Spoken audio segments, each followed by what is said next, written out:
มือสูงกูเจ้ากูตวนกูปาติขาสังขาเจ้าแลขุนเมือง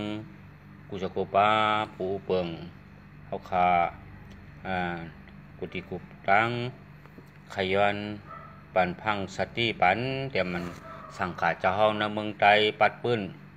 ขาจะมีปิญญาอย่างเลยมีตังหู้แต่มีตังหมอแก่งตัดแต่ชื่อเสียงหลังตังเสียงนั้นอย่าไปลงลืมใส่คำค่าปืนเมื่อเตรียมเมื่อเจ้าเฮาเขาเมืองปั่นเจ้ากุณาปิยะมาเสต่อถึงมาบ้านเมืองในผู้ควักเมืองเฮาเขาเฮ็ดสังไว้ที่บุญเจ้าเฮาเจ้าเสียเฮาแลบ่ได้เสียงกำชุ่มกว่านั้นเลยสังอันจะมีปิญญาตั้งเสียงนั่นเนี่ยผู้ควักเมืองเขานั่นจือดีว่าแต่ยื้อชื่อเขาเลยยื้อเฮาเมื่อเดียวเขาแต่ย่าเนื้อศาสนาให้ซ้ำอีหยาให้แกงกันโตเจ้าเสียได้เฮาเหยุ่มดีป้าอยู่ดีมแคมแห่เลยใครมีแห้งถือซ้ำปัญญาก็จะกินยาแห้งปัญญานั่งเลยสังอัน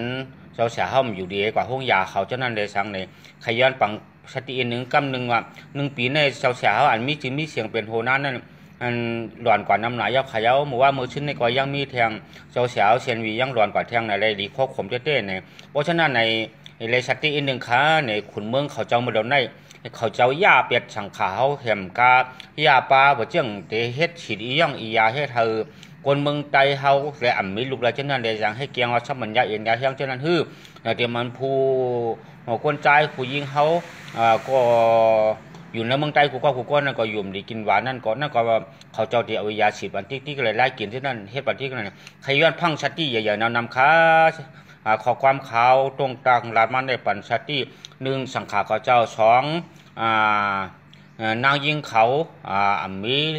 ให้เธอใครไม่รู้3แล้วก็ป้าอยู่ดีกินบานเฮเลมแค่ไม่ก่อห้องยาเขาเจ้านั่นเนี่ยชัตตี้ปัญญานำเสกำคาผู้ขวากเมืองในเขาเฮ็ดมาหลายเมียวหนาเย้าเนี่ยแหละพอไหลยินเซขาวเขาลาดความลงก่อนเนี่ยจึงเซกันเฮิงโถเมืองใต้เสกำคาความคนในชัตตี้กันใหญ่นำคาเขาเปลี่ยนหงเปลี่ยนใหญ่สังขาเจ้าแลขุนเมืองใต้เขาขาดร่างเสียงอาจจะเป็นใต้นั่นดังเสียงนั่นแค่เอาไว้ชัตตี้นำใส่กำขาย้อนปั้มชัตตี้นำคาโกเปิ้นได้เฮ็ดเอาชึกเย็นมาเฮ็ดห้าวขัด